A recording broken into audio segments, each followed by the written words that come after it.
میں جس طرح آپ نے بتایا کہ میں 107 برائل چیچا وطنی ضلع ساہیوال کے ساتھ ہے گاؤں، میں وہاں کا جمپل ہوں کہہ لیں، اور اسی اسکول میں پرائمری اسکول وہیں میں نے وہ پرائمری میں پڑھا۔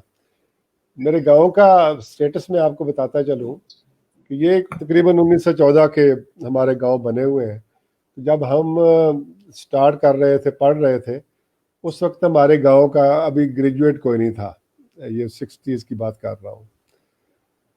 اور جب میں نے گریجویشن کی تو گاؤں کا چوتھا گریجویٹ میں تھا، اور ہمارے گاؤں میں پرائمری اسکول تھا، اور سڑک جو گاؤں میں ہمارے بنی ہے یہ اس وقت بنی جب میں گاؤں یعنی کالج کے لیے میں گاؤں چھوڑ کے جا چکا تھا۔ یہ بنی ہے تقریباً 1990 میں، اس سے پہلے ہمارے گاؤں میں سڑک نہیں ہوتی تھی۔ اگر کوئی بارش ہو جاتی تھی بڑی تو 2-4 دن اسکول سے چھٹی ہو جاتی تھی جب جاتے اسکول یا کالج، کہ جی رستہ نہیں ہوتا تھا باہر جانے کا۔ اسی طرح بجلی ہمارے گاؤں میں 87 میں آئی، پہلے بجلی بھی نہیں ہوتی تھی۔ جب میں اپنے گاؤں میں رہتا تھا اور پڑھتا تھا وہاں، اس وقت آپ دیکھ لیں کہ کیسے گزر ہوتی تھی۔ جس طرح باقی اسکولوں میں تھا سیب کے، اس طرح ہمارے بھی تھا کہ ہم ابھی تو بڑے کہتے ہیں بڑے چھوٹا پیش کر کے اس سسٹم کو کہ جب ٹاٹوں پہ پڑے ہوئے ہیں۔ ہمارے پاس تو وہ ٹاٹ بھی جب ٹاٹوں کی ترقی ہوتی تھی وہ چوتھی جماعت میں جا کے ہوتی، چوتھی پانچویں کے لیے ہم تو بوریاں بھی اپنے گاؤں سے لے کے اپنے گھر سے لے کے جاتے تھے بیٹھنے کے لیے۔ تو ان حالات میں پرائمری میں ہم نے پڑھا۔ اس کے بعد ساتھ گاؤں ہے 45 12 وہ ایک اچھا صاف ستھرا گاؤں تھا، بڑا گاؤں تھا، ہائی اسکول تھا وہاں، اور وہ اس دور کا بڑا ترقی یافتہ گاؤں کہلاتا تھا۔ 20-25 گاؤں کے لوگ بچے جو وہاں پڑھتے تھے، وہاں ساری سہولتیں بیسک موجود تھی اس وقت بھی، یعنی بینک بھی تھا، ہاسپٹل بھی تھا، ویٹرنری ہاسپٹل بھی تھا، اور ایجوکیشن کا بھی ادھر تھوڑا سا ریٹ بہتر تھا، اچھا گاؤں تھا۔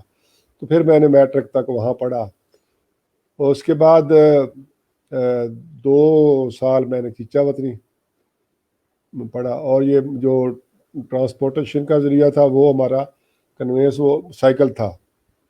ابھی چند دن پہلے جب کچھ دیر پہلے میں نے گاڑی لی تو ایک دوست مجھے پوچھتا ہے آج آپ بڑے خوش ہوں گے آپ نے گاڑی لی ہے۔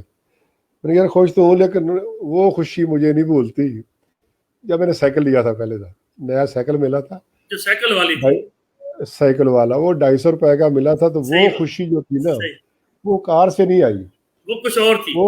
وہ کیا بات ہے، وہ جب رات کو سوتے تھے جاگ اٹھ کھلتی تھی تو اٹھ کے کپڑا اٹھا کے صاف کر کے پھر سو جاتے تھے، وہ اس کا اپنا مزہ تھا۔ تو وہ سائیکل تھا کنوینس، 7 میل جاتے تھے سائیکل پہ، 7 میل ہی آتے تھے۔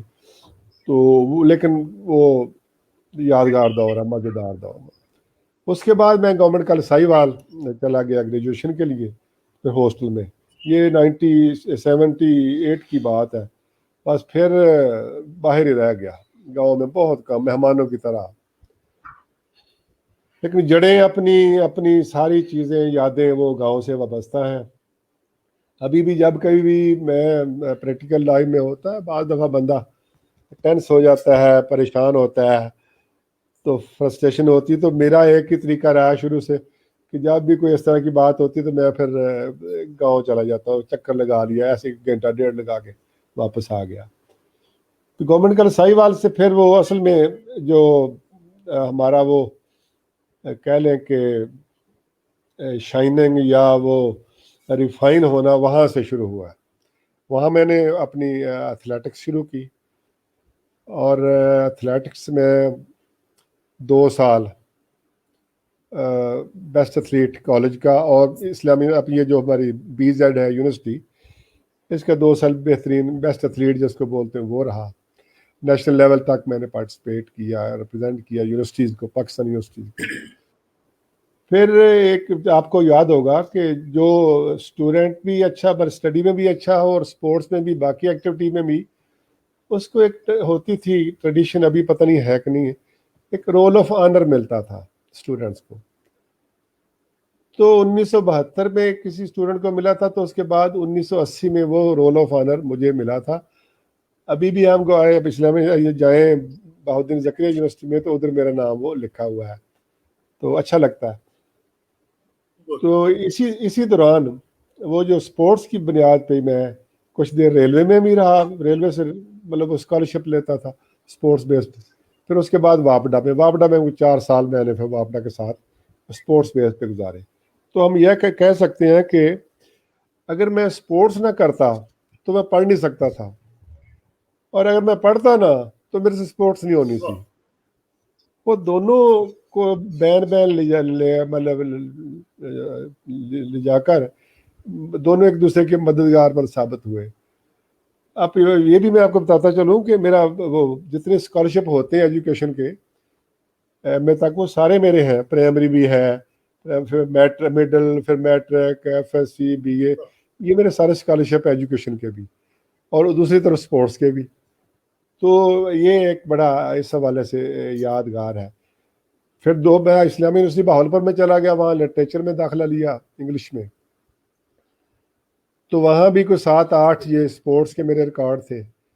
اور وہ پاکستان یونیورسٹی میں بھی میرا 2-3 سال میں وہ کہہ لیں کہ اپنا ایونٹ جیتتا رہا، چیمپئن رہا. واپڈا کن میں بھی کرتا رہا، نیشنل گیمز میں بھی میں پاکستان یونیورسٹی کو ریپرزینٹ کرتا رہا، اور مختلف میڈلز بھی ملے. تو ہم یہ ایک علیحدہ ہے. اس کے بعد ہم آتے ہیں یہ اس سے پہلے کہ ہم آئیں اپنے پروفیشن کی طرف، اسپورٹس کے متعلق ایک بات کروں گا، چونکہ آپ نے مخاطب کیا تھا نوجوانوں کو بھی کہ نوجوان بھی ہمارے ہوں گے مخاطب. یہ جو اسپورٹس کے حوالے سے میں ایک ہوتا ہے نا، ہر چیز میں بندہ ایک لیسن لرن کرتا ہے، اچھے حالات میں بھی برے حالات میں بھی تھوڑا سا سیکھتا ہے. تو میں نے اسپورٹس کی بات کی تو اسپورٹس میں میرا ایونٹ تھا 400 میٹر ہرڈل. اس کی ٹیکنیکس وہ ساری علیحدہ ہے، لیکن اس میں جو لیسن ہے وہ یہ ہے کہ اس کی 4 فٹ کی لین ہوتی ہے، اور قاعدہ یہ ہے جی کہ آپ نے وہ لین نہیں، لین سے باہر نہیں جانا. اپنے لین میں جتنا جی چاہتا زور لگا لے یا فٹکا لے، جو جی چاہتا کر لے، لیکن لین نہیں. لین توڑیں گے تو کیا ہوگا؟ نمبر 1 رول کی وائلیشن ہو گئی. نمبر 2 وہ آپ کے لیے نقصان دہ ہے کہ آپ کی توجہ ڈائیورٹ ہوئی، آپ کے اندر ایک تھوڑا سا وہ کانشیسنیس آئی کہ یار میں نے بریک کر دیا، رول بریک کیا، وہ آپ کی سپیڈ بریک ہو گئی. دوسرا، جب آپ بریک کریں گے تو جو دوسرا آپ کا کمپیٹیٹر ہے اس کو بھی نقصان ہو سکتا ہے.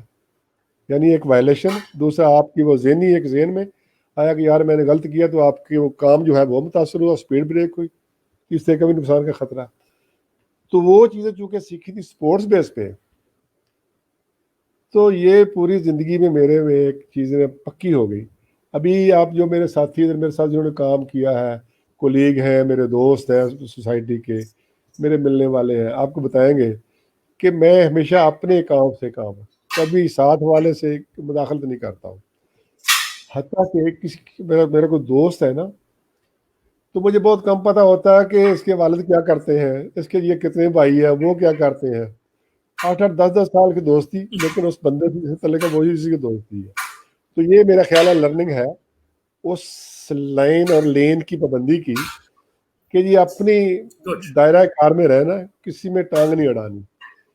لیکن ہمارے یہاں جب میں دیکھتا ہوں نا کہ ہمارے یہاں تھوڑا سا پرابلم بھی آ گیا ہے، ٹھیک ہے، ہم وہ عبداللہ ہے جو کسی بھی پرائی شادی میں نا، پرائی شادی میں مطلب دیوانہ ہونے کے لیے تیار ہے. تو یہ میرا خیال ہے کہ یہ جو میں نے بات کی ہے کہ اپنی لین میں، اپنے دائرہ کار میں رہ کے جتنی جی چاہتا ہے ایفرٹس کر لیں. اور اس گیم کا ایک اور اصول تھا کہ آپ نے ایفرٹ کرنی ہے، اور فیصلہ جو چھوڑنا ہے وہ جو جج کھڑے ہیں فنش پوائنٹ میں، جج کھڑے ہوتے ہیں، وہ فرسٹ، سیکنڈ، تھرڈ، فورتھ، وہ اپنے اپنے کو پکڑ لیتے ہیں. اگر آپ کو غلط فہمی ہے کہ میں فرسٹ آیا ہوں لیکن آپ کو پکڑا بندے نے نہیں، آپ سیکنڈ تھے، آپ کے لیے ارگو نہیں کرنا، ہاتھ کھڑا کر دینا، ٹھیک ہے جی میں ٹھیک ہے، جو فیصلہ وہ ٹھیک ہے.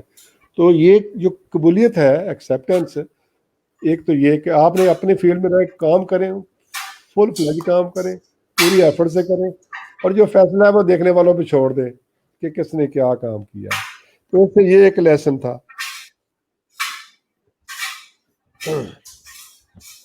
تو آگے ہم آتے ہیں اپنے پروفیسر کی طرف. آپ کا جہاں کوئی سوال ہو تو آپ درمیان کر لینا.